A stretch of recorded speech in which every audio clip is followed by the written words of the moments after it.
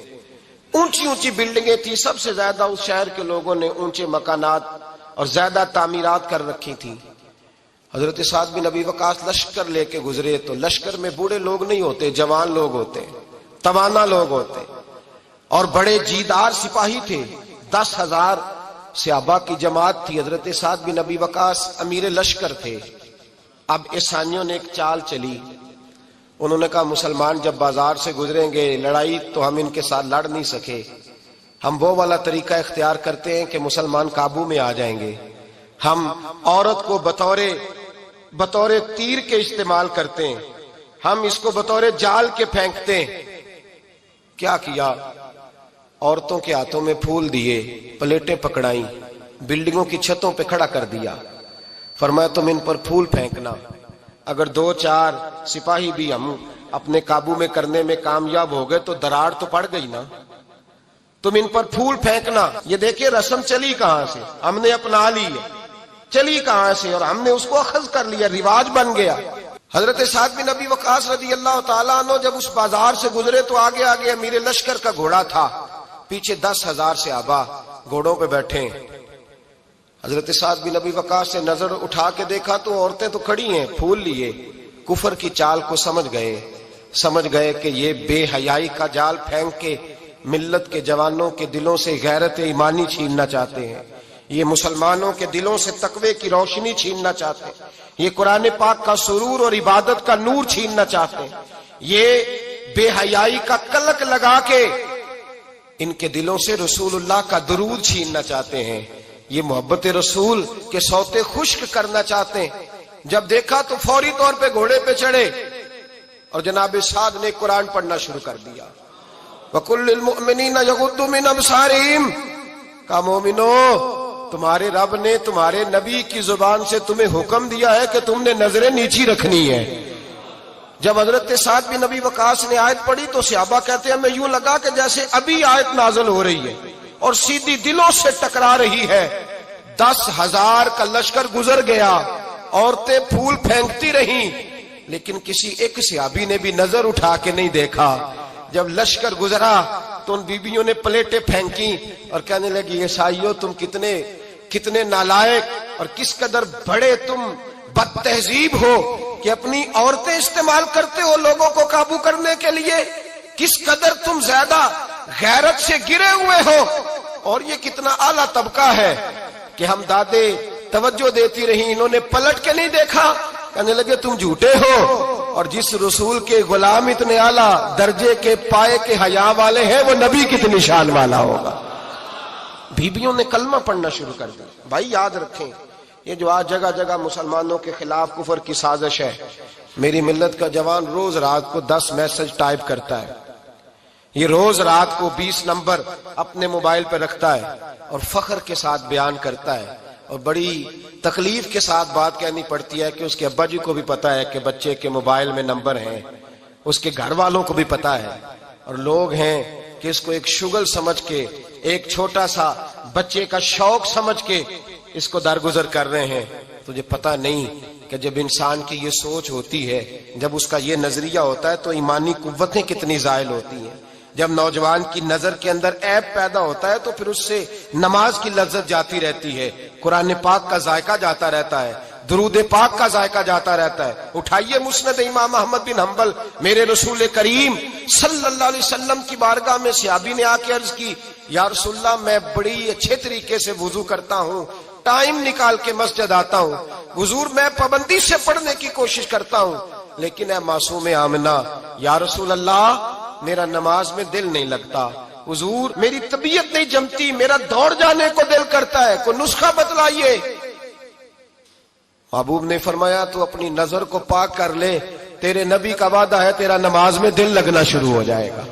اپنی نظر میں پاکیزگی پیدا کر۔ محمد بن قاسم آئے، اگر یہ بات آپ کی سمجھ میں آ گئی تو حد ہو گئی۔ محمد بن قاسم جب یہاں آئے نا ہندوستان میں، تو عجیب واقعہ لکھا ہے ان کے حالات میں۔ یہاں آئے تو نیا علاقہ تھا، ہندوستان کی سڑکوں سے چوکوں سے واقف نہیں تھے۔ جب تشریف لائے، راجہ دہر ان کے مقابلے میں تھا، جنگ کرنی تھی، لشکر لائے تو خود بھی ابھی 17 سال یا 19 سال کے جوان تھے، اور ساتھ بھی لشکر جوانوں کا تھا۔ ایک بزرگ تھے قافلے میں، بزرگ کہتے ہیں میری محمد بن قاسم سے ملاقات ہوئی تو میں نے اس شخص کے چہرے پر پریشانی دیکھی، شدید تکلیف میں دیکھا، تو میں نے کہا جرنیل مسلمانوں کے تو کس پریشانی میں ہے؟ تو محمد بن قاسم کہنے لگے پریشانی یہ ہے کہ ہم عربی ہیں، یہ عجم کا علاقہ ہے، ہم تو رستوں سے بھی واقف نہیں۔ راجہ دہر سنا ہے، بڑی فوج ہے، بڑی طاقت ہے، بہت پرانا یہاں کا رہنے والا ہے، چھوٹے چھوٹے مورچوں کا پتہ ہے، رستوں کا پتہ ہے، کیسے جنگ ہوگی؟ میں پریشان ہوں کہ مقابلہ کیسے ہوگا؟ وہ بزرگ کہتے ہیں میں نے بھی دعا کی، تسلی دی، میں نے کہا اللہ تیری مدد کرے گا۔ میں گزر گیا، 3-4 دن کے بعد ملاقات ہوئی تو میں نے محمد بن قاسم کے چہرے پر بڑی روشنی دیکھی، ہنستے اور مسکراتے دیکھا، توانائی دیکھی، وقار دیکھا، اطمینان اور سکون دیکھا۔ میں نے کہا خیریت تو ہے، پرسوں ترسوں تو بڑے پریشان تھے، آج کیا ہوا؟ اگر یہ بات سمجھ میں آ گئی میری ملت کے جوان کے، اگر یہ بات سمجھ میں آ گئی تو شاید اسے ڈھب اور سلیقہ آ جائے جینے کا، شاید یہ سمجھ جائے کہ میری توانائی کا راز کہاں ہے۔ کہنے لگے بھائی پرسوں ترسوں بڑے پریشان تھے، آج کیا ہوا؟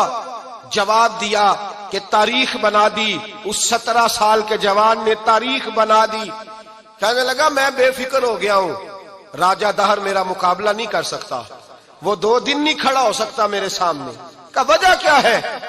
محمد بن قاسم کہنے لگے میں نے تحقیق کی ہے، مجھے پتا چلا ہے کہ راجہ دہر ذہن کا گندا ہے، نظر کا ناپاک ہے، وہ سینے بند کا برا ہے، مجھے پتا چلا ہے وہ تو چچا زاد بہن کو نہیں چھوڑتا، وہ تو خالہ زاد پہ بری نظر رکھتا ہے، مجھے پتا چلا ہے کہ اس کے تو اپنے علاقے کی عورتیں اس کی نظر سے محفوظ نہیں ہیں۔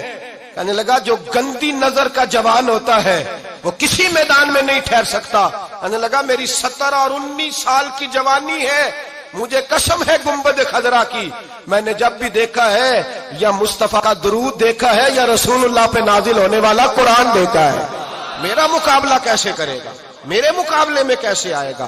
جو نظر کا گندا ہو، کردار کا ناپاک ہو، وہ کسی کے مقابلے میں آ سکتا؟ اور ملت کے جوان یاد رکھ، جب تک نظریں ناپاک ہوتی ہیں اس وقت تک وجود کمزور ہوتے ہیں، جب تک نظریں ناپاک ہوتی ہیں ارادوں میں دراڑیں ہوتی ہیں، جب نظریں ناپاک ہوتی ہیں پھر عقیدے متزلزل ہوتے ہیں، جب نظریں ناپاک ہوتی ہیں پھر انسان کوئی بھی مہم سر نہیں کر سکتا، اور جب نظر پاک ہوتی ہے۔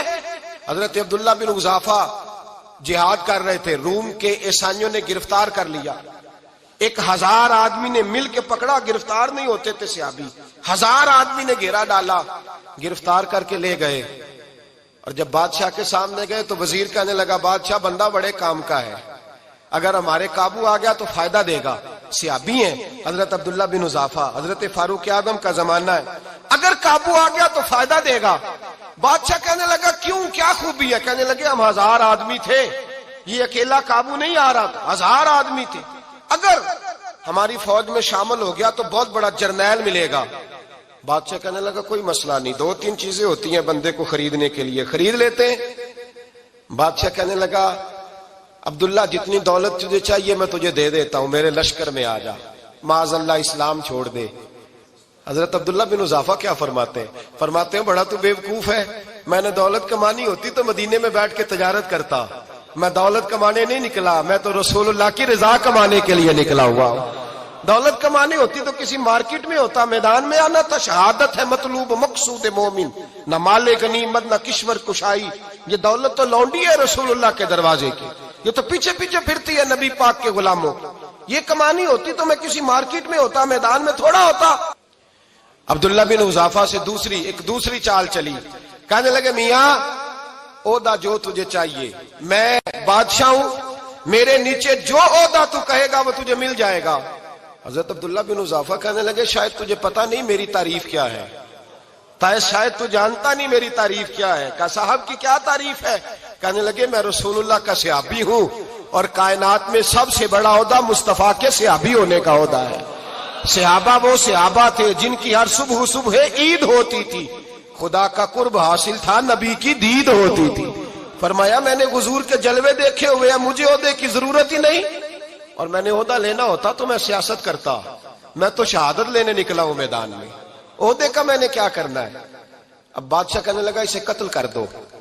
وزیر کہنے لگا نہیں، ایک بات اور ہے، مجھے ایک چال اور چلنے دو۔ کہا وہ کیا؟ کہنے لگے میری بیٹی بڑی خوبصورت ہے، مجھے موقع دو، اپنی ہی بیٹی کو سجا بنا کے، وہ جوان جس کی جوانی اتنی بڑی ہے کہ 1000 آدمی مقابلے میں کھڑا نہیں ہوتا، اس جوان کے کمرے میں رات کی تنہائی میں بنا سوار کے بی بی کو بھیجا۔ وہ بی بی کہتی ہے میں ساری رات بن سور کے اس صحابی کے کمرے میں بیٹھی رہی، لیکن یہ کیا شخص تھا، ساری رات ہی مسلح پہ بیٹھا رہا، ساری رات ہی، کچھ دیر تھک جاتا تو یہ کریم رسول پہ درود پڑھنا شروع کر دیتا۔ بی بی کہتی ہے سحری ہو گئی تو میں نے چھو کے دیکھا کہ انسان ہے کہ جن ہے، یہ بندہ ہے کہ فرشتہ ہے، چھو کے دیکھا۔ کہنے لگے پیچھے ہٹ جا۔ میں نے کہا میں نے تو سنا تھا تو 1000 کے مقابلے میں ہے، اور تو اتنا بے حس ہے کہ بنی سوری دلہن بیٹھی ہے، تو نے نظر نہیں کی؟ عبداللہ بن حذافہ، بی بی کہتی ہے نظر پھر نہیں اٹھائی، نظر پھر جھکی ہوئی ہے۔ کہنے لگے بی بی میں مجبور ہوں، اب میرے اوپر کوئی حسن نہیں چلتا، میں نے جلوائے بدوہا کا دیدار کیا ہوا ہے، اب میری نگاہوں میں جچتا نہیں کوئی، اس لیے کہ جیسے میرے سرکار ہے ایسا نہیں کوئی۔ کبھی بھی اب نہیں کسی کا میرے اوپر جادو چلتا، میں نے مصطفیٰ کو، اور کہا ذرا پیچھے ہٹ کے بیٹھ، مجھے میرے رسول نے غیر محرم سے بچنے کا حکم دیا ہے، ذرا پیچھے ہٹ کے بیٹھ۔ سحری کا وقت تھا، وہ بی بی کہتی ہے اس نوجوان کے جملے میرا سینہ چیر گئے، کلیجہ پھٹ گیا، چیخ نکلی، میں کفر کے عالم میں روئی۔ میں نے کہا مجھے بتا تو صحیح، آخر یہ جذبہ کہاں سے ملتا ہے، آخر یہ روشنی تو میں نے دیکھی نہیں، کہاں سے آتی ہے؟ ایک میرا باپ ہے جو بنا سور کے مجھے تیرے کمرے میں چھوڑ گیا، بتلا یہ کہاں سے کیف آتے ہیں؟ عبداللہ بن حذافہ کہنے لگے اگر کیف لینا ہے تو بھی میرے مصطفیٰ کا کلمہ پڑھ جا، آجا دروازہ رسول پہ جھک جا، مل جائے گا۔ سویرے دروازے پہ باپ آیا بیٹی سے رزلٹ لینے، دروازہ کھولا تو بیٹی نقاب پہنے باہر آئی۔ باپ کہنے لگا کیا بنا؟ کہنے لگی پیچھے ہٹ جا، تو غیر محرم ہے، کافر ہے، میں مسلمان ہوں۔ اس نے کہا کیا ہوا؟ کہنے لگی تیرے جیسے کو باپ کہوں، تیرے جیسے کو جو مجھے استعمال کر رہا تھا، میں تجھے باپ نہیں مانتی، میں اب رسول والی ہو گئی ہوں، میں حضرت فاطمہ کی کنیزہ ہو گئی ہوں، میں اب نبی کریم کی خادمہ ہوں، خبردار میرے قریب نہ آنا۔ یہ داؤ بھی ناکام ہوا۔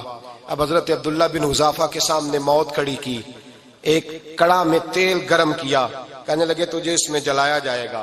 حضرت عبداللہ بن حذافہ رضی اللہ تعالیٰ عنہ جب جلنے کے قریب ہوئے تو رونے لگے۔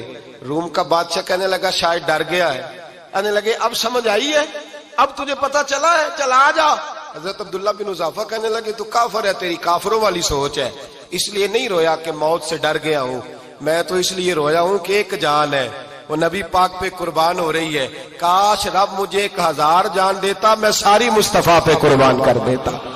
فاضل بریلوی فرماتے ہیں کروں تیرے نام پہ جاں فدا، نہ بس ایک جاں 2 جہاں فدا، اور میرا 2 جہاں سے بھی نہیں جی بھرا، میں کروں کیا کہ کروڑوں جہاں نہیں۔ اور میاں صاحب فرماتے ہیں وہ کچا رنگ للاری والا جیڑا چڑھدا لیندا رہندا، اے عشق تیرے دا رنگ محمد چڑھ جائے پھر نہیں لیندا، عشق تیرے دا رنگ محمد چڑھ جائے پھر اے نہیں لیندا۔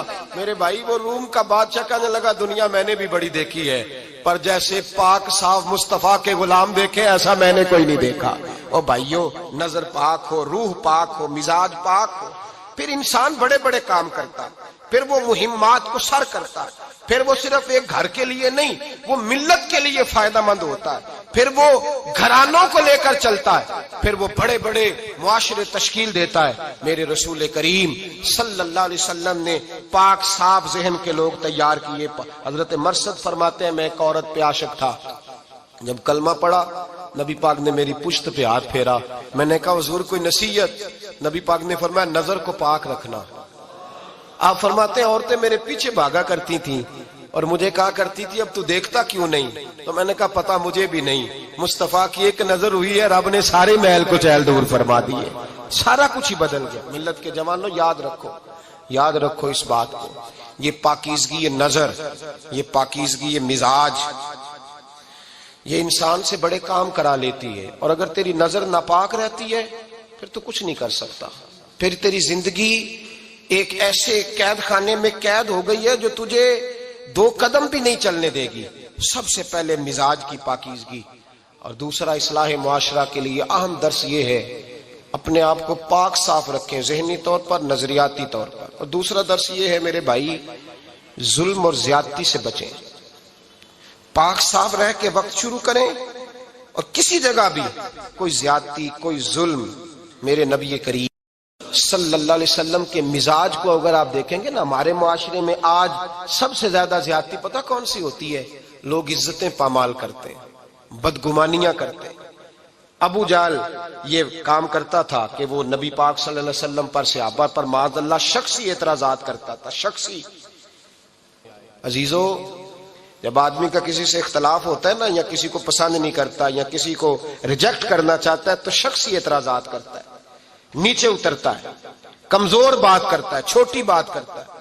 اور ہمارے زمانے میں تو یہ کام حسد کی وجہ سے ہوتا ہے، بڑے بڑے جماعتیں ٹوٹ جاتی ہیں، ملتوں کا شرازہ بکھر جاتا ہے، لیکن لوگ اپنی اس حرکت سے باز نہیں آتے، ساری زندگی ذاتی اور نجی اعتراضات کرتے رہے۔ ابو جہل کے اندر ہزاروں عیب پائے جاتے تھے، شرابی بھی تھا، بدکار بھی تھا، بے حیا بھی تھا، ظالم بھی تھا۔ میرے نبی پاک صلی اللہ علیہ وسلم نے اسے دین کا پیغام دیا ہے، لیکن تاریخ کی کسی کتاب میں آپ کو یہ نہیں ملے گا کہ حضور نے کبھی اس کی شخصیت پر اعتراض کیا ہو۔ یہ فرمایا ہے کہ بڑا فرعون ہے اس امت کا، لیکن نیچے اتر کر کبھی اس کی ذاتی اور شخصی زندگی پر کوئی زیادتی صحابہ کی طرف سے اور نبی پاک کی طرف سے۔ بہت بڑی بات سمجھا رہا ہوں، اگر آپ کی سمجھ میں آئے تو ہم ذاتیات پر اترتے، ذات پر اتر کر زیادتی کرتے، ذات پر۔ ہمارا اب ظلم نجی سطح سے شروع ہو رہا ہے اور پوری ملت کو لپیٹ میں لے رہا ہے، پوری ملت کو چھوٹی چھوٹی زیادتیاں ہیں جو پورے معاشرے کو اپنی لپیٹ میں لیتی ہیں. میرے نبی کریم علیہ السلام نے جو دین ہمیں دیا ہے وہ خیر خواہی کا مذہب ہے، وہ بھلا کرنے کا مذہب ہے، وہ کام آنے کا مذہب ہے، وہ ظلم سے بچنے کا مذہب ہے. میرے نبی پاک نے فرمایا ظلم سے بچ جانا، قیامت کے اندھیروں میں جو بڑا اندھیرا ہوگا وہ ظلم ہوگا. اصلاح معاشرہ کانفرنس کا پہلا سبق میں نے عرض کیا کہ نظر کو، ذہن کو، سوچ کو پاک رکھیں، اور دوسرا زندگی میں کبھی زیادتی نہ کریں، کبھی بھی اپنے مخالف پر بھی کبھی شخصی، ذاتی اور نجی اعتراضات نہ کریں. یہ انسان کے اندر کا ظلم ہوتا ہے. ہمارے گھروں کے اندر سے ظلم جنم لینے لگا ہے. روز بہو پہ تیل چھڑکا جاتا ہے، روز کسی نہ کسی شہر سے، اپنے ہی گھر سے، اپنے ہی چراغ کو بند کرنے کی خبر نکلتی ہے. سڑکوں پہ، چوکوں پہ، چوراہوں میں غریب مسلے جاتے ہیں. جس کے ہاتھ جہاں تک پہنچتے ہیں وہ وہاں تک معاذ اللہ زیادتی کر گزرتا ہے. اگر قوم ظلم سے بچنے لگے، زیادتی سے بچنے لگے، تکلیف دینے سے بچنے لگے تو معاشرہ سنور جائے گا. میرے رسول کریم علیہ السلام نے اپنے غلاموں سے پوچھا تھا بتاؤ مفلس کون ہوتا ہے؟ کون ہے جس کے پاس کچھ نہیں ہوتا؟ صحابہ نے کہا یا رسول اللہ جس کے پاس پیسے نہ ہو. بخاری مسلم متفق علیہ حدیث ہے. نبی کریم نے فرمایا نہ بھائی، مفلس تو وہ ہوگا جو قیامت کے دن احد پہاڑ کے برابر نیکیاں لے کے آئے گا. یا رسول اللہ اتنی نیکیاں پھر بھی مفلس ہے، پھر بھی غریب ہے؟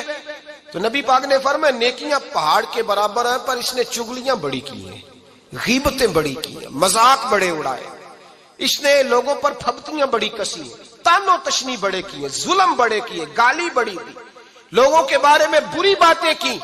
اب رب کریم نے وہ ساری نیکیاں ان لوگوں میں بانٹ دی. مفلس ہو گیا، غریب ہو گیا. زیادتی نہیں کریں، ظلم نہ کریں. اپنی نجی زندگی سے لے کر، گھر کے اندر سے لے کر اجتماعی زندگی تک زیادتی سے بچیں. میرے نبی کریم علیہ السلام نے اپنے غلاموں کو یہ درس دیا ہے دیکھنا کبھی زیادتی نہ ہونے پائے، دیکھنا کہیں ظلم نہ ہونے پائے، دیکھنا کسی شخص کو تمہارے قول فعل سے، تمہارے مزاج سے تکلیف نہ پہنچے. میرے بھائیوں، حضرت وہب ابن منبہ علیہ رحمہ فرماتے ہیں کہ بنی اسرائیل کے اندر ایک بادشاہ محل بنانے جا رہا تھا.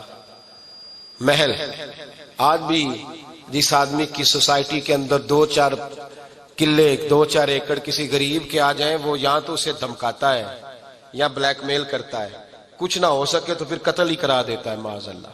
اور یہ خبریں عام ہمیں سننے، پڑھنے اور دیکھنے کو ملتی ہیں. بادشاہ محل بنانے جا رہا تھا. ایک غریب بی بی رہتی تھی، اس کی جھونپڑی بادشاہ کے محل کے نقشے میں آتی تھی. بادشاہ نے کہا بی بی منہ مانگی قیمت لے لو، خالی کر دو یہ مکان. بزرگوں کو اپنے جھونپڑیوں سے بڑی دلچسپی ہوتی ہے. بچے سوسائٹیوں میں چلے جاتے ہیں، ابا جی کہتے ہیں مجھے گاؤں میں رہنے دو، میرا یہی دل لگتا ہے، میں مجھے اس گھر سے دلچسپی ہو گئی. اماں کہنے لگی بادشاہ میں یہاں بیاہ کے آئی تھی، خامد انتقال کر گیا، اولاد اللہ نے دی نہیں، میں پکا ہوا پھال ہوں، گر جاؤں گی تو تیرا ہی ہے، لیکن مجھے اس آشیانے میں رہنے دے. یہ گھونسلہ میں نے تنکا تنکا کر کے بنایا ہے، مجھے رہنے دے، نہ مجھے نکال. کہنے لگا میرا نقشہ خراب ہوتا ہے. بی بی سارا دن مکان میں بیٹھی رہتی کہ میری جھونپڑی ٹوٹ نہ جائے. ظالم کی نظر میں آ گئی ہے کہیں میرا یہ آرزوؤں کا محل چکنا چور نہ ہو جائے. سارا دن ڈیوٹی کرتی. بادشاہ نے بھی 2-4 سپاہی کھڑے کر دیے، جب گھر سے نکلے تو بلڈوز کر دینا، مکان کو گرا دینا. وہ خاتون کتنی دن بندہ بیٹھ سکتا ہے. ایک دن سر شام گھر سے نکلی، 2-1 گھنٹے کے بعد واپس آئی تو مکان گر گیا تھا، دیوار بن گئی تھی. حضرت وہب ابن منبہ فرماتے ہیں بس اس نے دعا کی، اس نے دعا کی تو رب کریم نے وہ شہر سارا تباہ کر دیا. اس بی بی نے 2 جملے کہے تو الٹ پلٹ دیا وہ سارا شہر. میرے نبی کریم علیہ السلام نے فرمایا جب مظلوم کے ہاتھ دعا کے لیے اٹھتے ہیں تو عرش کا مالک آسمان سے کہتا ہے کھول دے سارے دروازے، اس کے بیچ کوئی پردہ نہیں رہنا چاہیے، آنے دے. مظلوم ہے، اس پر ظلم ہوا ہے، ظلم ہوا ہے. لوگ کہتے ہیں میں بے چین رہتا ہوں صاحب، مولانا صاحب، پیر صاحب، وہ گھر کے ایک کونے سے چیخنے کی آواز آتی ہے، کوئی دم مل جائے، کوئی تعویذ ہو جائے، کچھ ایسا ہو جائے کہ بچت ہو جائے، کوئی ایسی پھونک لگ جائے کہ آرام آ جائے. تو میں کہتا ہوں بھائی اگر بڑے دم کرانے سے بھی فرق نہیں پڑا، اگر بڑے تعویذ لینے سے بھی چیخیں بند نہیں ہوئی تو ذرا ٹٹول کے دیکھ لو کہیں کسی یتیم کی آہیں ہی نہ دفن ہو وہاں، کہیں کسی غریب کا گوشت تو نہیں دبا لیا، کہیں کسی کو لوٹ کے تو دیوار نہیں بنا لی، کہیں کسی کا مکان پہ قبضہ کر کے تو نہیں بنایا.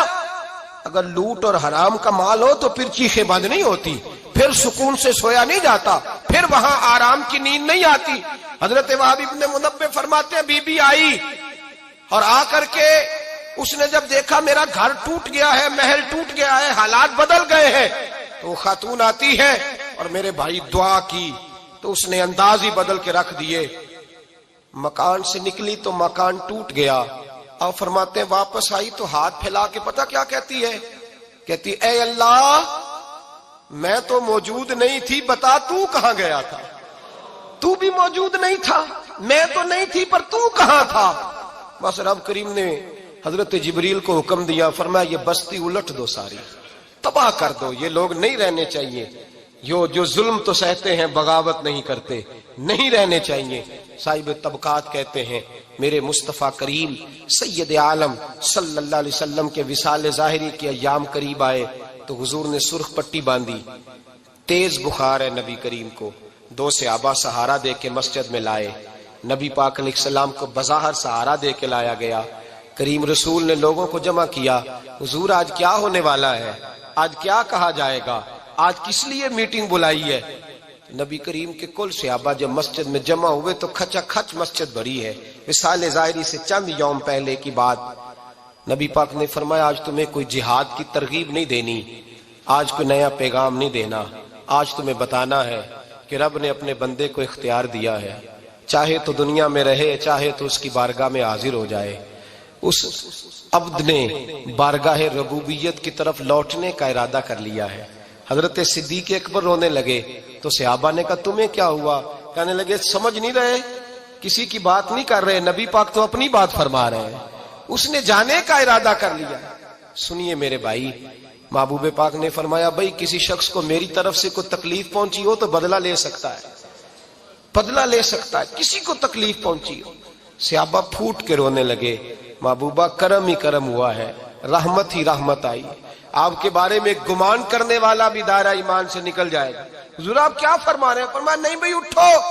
پیچھے سے جناب عکاشہ بن محسن اٹھے، ہاتھ کانپتے ہیں، آگے بڑھے، کہنے لگے یا رسول اللہ ایک جنگ کے موقع پر آپ نے درہ مارا تھا، ننگی پیٹھ پر صفیں سیدھی کراتے، بات دل میں رہ گئی ہے، میں نے بدلہ لینا ہے۔ نبی کریم نے فرمایا بلال دوڑ کے جاؤ، فاطمہ کے گھر درہ پڑا ہے، درہ لاؤ۔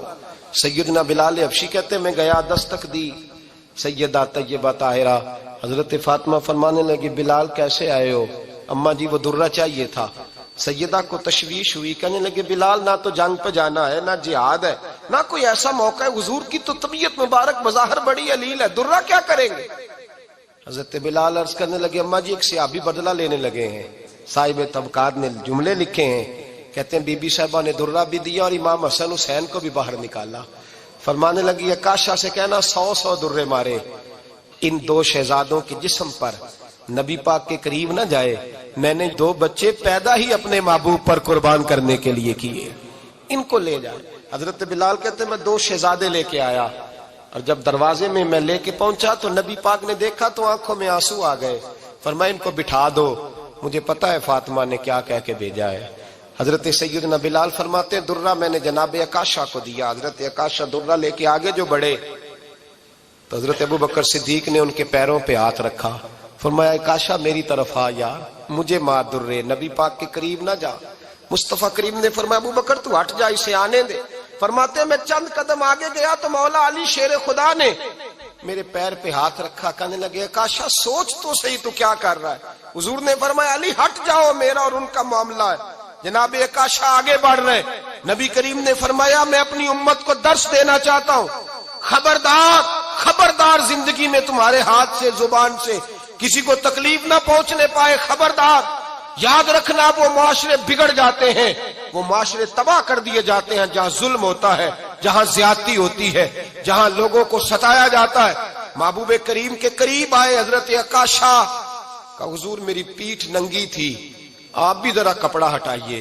نبی کریم نے پیٹھ سے کپڑا ہٹایا، جناب عکاشہ نے درہ جو اٹھایا تو صحابہ کی چیخیں نکلی، حضرت عکاشہ نے درہ دور پھینکا، حضور کے بطن اطہر سے لپٹ گئے، چومنے لگے، کہنے لگے حضور وہ تو صفیں سیدھی کراتے لگ گیا تھا، آپ نے کہاں مارا تھا؟ یا رسول اللہ میں تو بہانہ بنا رہا تھا کہ جاتی دفعہ مجھے وجود چومنے کا موقع نصیب ہو جائے، مجھے یہ موقع نصیب ہو جائے۔ میرے حبیب نے فرمایا جس نے جنتی دیکھنا ہو میرے اکاشا کی زیارت کر لے۔ بھائی ظلم کا دروازہ کھلا ہوا ہے اور لوگ بھول جاتے ہیں زیادتی کرتے ہوئے، وہ بہو سے ہی کیوں نہ کریں، وہ اپنے گھر کے بھول جاتے ہیں کہ شاید پوچھنے والا کوئی نہیں، شاید میزان نہیں لگے گا۔ ایران کے بادشاہ نے اپنے بیٹے کو پڑھانے کے لیے ایک استاد صاحب کا بندوبست کیا۔ استاد صاحب کو کہا کہ میرے بچے کو دین پڑھائیے، میں چاہتا ہوں کل اس نے عنان حکومت کو سنبھالنا ہے تو یہ دین سے آگاہ ہو جائے، اس کو کچھ سکھائیے، پڑھائیے۔ بہت نیک بزرگ بڑے درویش عالم پڑھانے لگے، اسباق مکمل ہو گئے، دین کے اسباق قرآن مجید پڑھایا، احادیث طیبہ کا درس دیا، اصول فقہ سے روشناس کرایا۔ جب بچے نے مکمل تعلیم حاصل کر لی اور آمین ہو گئی، دستار ہو گئی، فارغ ہو گئے، تو پھر ایک دن استاد صاحب نے کہا بیٹے کل تم نے ضرور آنا ہے، کچھ بات کرنی ہے۔ شہزادہ گیا ملنے استاد صاحب سے، استاد صاحب نے کنڈی لگا لی، ہاتھ میں درہ پکڑ لیا، مار مار کے پورے وجود کو زخمی کر دیا، کوئی غلطی نہیں، کوئی بات نہیں، مارا۔ اب بچہ آیا آ کے بادشاہ سلامت سے کہا کہ ابا جی سمجھ نہیں آئی، بڑا مارا ہے استاد سے۔ تو سیانے تھے نا بادشاہ، یہاں تو قاری صاحب روز کٹہرے میں کھڑے ہوتے ہیں، مولوی صاحب آپ نے میرے بچے کو کیوں مارا ہے؟ آپ 8,000 کے مولوی ہیں، میرا کئی کروڑ کا بچہ ہے، سویرے بدل لیں گے، خبردار آپ نے بچے کو ہاتھ لگایا، اپنی حیثیت میں رہے معاذ اللہ۔ جو قومیں استادوں کو کٹہروں میں کھڑا کرتی ہیں وہ ترقی نہیں کر پاتی، جو استادوں کو کٹہروں میں روز کھڑا کرتے۔ کہا ابا جی بڑا مارا ہے، تو والد بڑے سمجھدار تھے، کہنے لگے بیٹا استاد باپ ہوتا ہے، وہ زیادتی نہیں کرتا، کوئی بات ہوگی میں تیرے استاد کو کٹہرے میں نہیں بلاؤں گا۔ اماں سے بات کی، اماں کہنے لگی بیٹا میں تیرے باپ سے کیسے بات کروں، ڈر آتا۔ وقت گزر گیا، 22 سال بیت گئے، 22 سال گزر گئے، بادشاہ کا انتقال ہوا، شہزادہ تخت پہ بیٹھا، پہلا حکم یہ دیا کہ میرے استاد کو بلاؤ، پہلا حکم۔ استاد جی بوڑھے ہو گئے تھے، چھڑی کے اوپر ٹیک لگا کے آئے اور بھویں سفید ہو کے جھک گئی تھیں، یوں آنکھ کھول کے بڑی مشکل سے دیکھا، کہنے لگے شہزادے حکم ہو۔ کب میں شہزادہ نہیں، اب میں بادشاہ بن گیا ہوں۔ استاد جی 22 سال بیت گئے، آپ نے مارا تھا، پر وہ درد چونکہ زیادتی کی تھی، میرا قصور کوئی نہیں تھا، تو نہ میری روح سے درد گیا ہے نہ میرے جسم سے گیا ہے، میں بے اختیار تھا، پوچھ نہیں سکتا تھا، آج با اختیار ہوا ہوں۔ سب سے پہلے پہلا حکم آپ کو دیا، بلایا ہے، بتائے کیوں مارا تھا، کیوں مجھے مارا تھا، میری زیادتی بتائے۔ تو استاد، بوڑھے استاد کی آنکھیں آنسوؤں سے بھر گئیں، کہنے لگے بیٹے بس آج کے دن کے لیے مارا تھا، یہ جو دن آ گیا نا میری زندگی میں اس لیے مارا تھا، یہ میں چاہتا تھا میری زندگی میں وقت ہے، آج کے بس میری مراد پوری ہو گئی۔ کہ صاحب کس لیے، مجھے بھی سمجھائیں۔ آپ فرمانے لگے کتنی دیر ہو گئی تجھے مار کھائے ہوئے، کتنا زمانہ بیت گیا؟ کہنے لگا 22 سال۔ فرمایا زخم بھولے تو نہیں، درد ختم تو نہیں ہوئی، تمہیں بات 1 منٹ کے لیے بھی تمہارے حافظے سے محو تو نہیں ہوئی؟ کہ استاد جی روز رات کو یاد آتی، روز خیال آتا تھا۔ استاد کہنے لگے بھائی تو بے اختیار تھا، پوچھ نہیں سکا، 22 سال تجھے یاد رہا، مجھے پتا تھا تو ایک دن حکمران بنے گا، میں نے تجھے اس لیے مارا تھا کہ بیٹے یاد رکھنا، کسی پہ ظلم نہ کرنا، اگر تجھے 22 سال تک یاد رہا ہے تو جس پر تو ظلم کرے گا اسے بھی قیامت تک یاد رہے گا، اور یہ یاد رکھنا تو آج با اختیار ہوا تو تو نے مجھے بلا لیا ہے، قیامت کے دن غریب با اختیار ہو جائیں گے، مظلوم با اختیار ہو جائیں گے، وہ با اختیار ہوں گے للہ الواحد القہار، رب کریم کی بارگاہ کے اندر ان کا اختیار ہوگا، اکیلے اللہ کی حکمرانی ہوگی۔ پھر وہ بلائیں گے بڑے بڑے کج کلا، دنیا میں جن کی پگڑیاں اونچی تھیں وہ سر جھکائے کھڑے ہوں گے، دنیا میں جو ڈکٹیٹر بنتے تھے ان کی پشتیں لال ہوں گی، ان کو غدار لکھا جائے گا، قیامت تک نہیں بھولے گا۔ ظلم کرنا تو سوچ سمجھ کے کرنا، اتنا کرنا جتنا تم سہ سکتے ہو، اتنی زیادتی کرنا جتنی قیامت میں تم برداشت کر سکتے ہو۔ میرے نبی کریم صلی اللہ علیہ وسلم نے فرمایا ظلم سے بچو، یہ قیامت کے اندھیروں میں سے ایک اندھیرا ہوگا، زندگی میں زیادتی نہ کریں، اگر تھوڑی دیر کے لیے کوئی چیز برداشت کر جائیں گے تو وہ فائدہ دے جائے گی، کچھ دیر کے لیے اگر سہ جائیں گے تو نفع مل جائے گا، سہنے کی کوشش کریں لیکن زیادتی نہ کریں، نظر کو، سوچ کو، ذہن کو پاک رکھیں۔ اور میرے بھائی زندگی پوری ظلم سے بچیں، زیادتی سے بچیں۔ امیر المومنین حضرت جناب سیدنا عمر فاروق رضی اللہ تعالیٰ عنہ رات گھر میں تھے تو رونے لگے، بڑی دیر تک روتے رہے۔ والدہ اٹھی تو صاحبزادے سے کہنے لگی پتہ کرو تمہارے باپ کو کیا مسئلہ ہے۔ شہزادے آئے، کہنے لگے امیر المومنین والد گرامی کیا ہوا؟ تو حضرت عمر فاروق کہنے لگے بیٹا اپنی اماں کو بلاؤ۔ والدہ آ گئیں، کیا بات ہے؟ کچھ طبیعت خراب ہے تو حکیم کا بندوبست کیا جائے۔ تو حضرت عمر کہنے لگے کچھ بھی نہیں، آج مسجد سے نکلا ہوں تو نبی پاک کے صحابہ میری تعریفیں کر رہے تھے۔ یہ حضرت فاروق اعظم کے وصال کے قریب کے دن ہے، تعریفیں تو حضرت یہ رونے کی بات ہے کہ خوش ہونے کی؟ آپ فرمانے لگے نہیں، سوچتا ہوں باہر تو میں اچھا رہا ہوں، پتہ نہیں گھر میں ہی کوئی زیادتی نہ ہو گئی ہو، پتہ نہیں تمہارے ساتھ بھی میرے معاملات ٹھیک تھے کہ نہیں، صحابہ تو تعریف کرتے ہیں، رو رہا ہوں تمہاری وجہ سے نہ الجھ جاؤں، بیوی ہی نہ کہے میرا حق ہی ادا نہیں کیا۔ یہ لفظ کہتے کہتے پہاڑ ہے یہ شخص، کیسر و کسرا کامتے ہیں۔ حضرت عمر رو پڑے، بی بی سے کہنے لگے مجھے اللہ کی رضا کے لیے معاف نہیں کر دیتی؟ میرے اوپر بوجھ تھا امت کا، میں ساری رات مدینے کی گلیوں میں پھرتا تھا، دن سارا مسجد میں گزرتا تھا، میں تجھے وقت نہیں دے پایا، معاف نہیں کر دیتی؟ تو زوجہ کہنے لگی نہیں عمر، میں نے بھی زندگی میں اپنا کوئی سکھ چین نہیں دیکھا، کوئی چاؤ پورا نہیں کیا، میں کیسے معاف کر دوں؟ میں نہیں معاف کرتی۔ حضرت عمر زمین پہ بیٹھ گئے، رونے لگے، کہنے لگے چل معاف کر دے۔ کہنے لگی ایک وعدہ کرو، قیامت کے دن رب کریم کی بارگاہ میں میری سفارش کرو گے؟ اللہ کی بارگاہ میں عرض کرو گے کہ اللہ اچھی تھی، مجھے کپڑے دھو کے دیتی تھی، روٹی پکا کے دیتی تھی، میری عزت کی محافظ تھی؟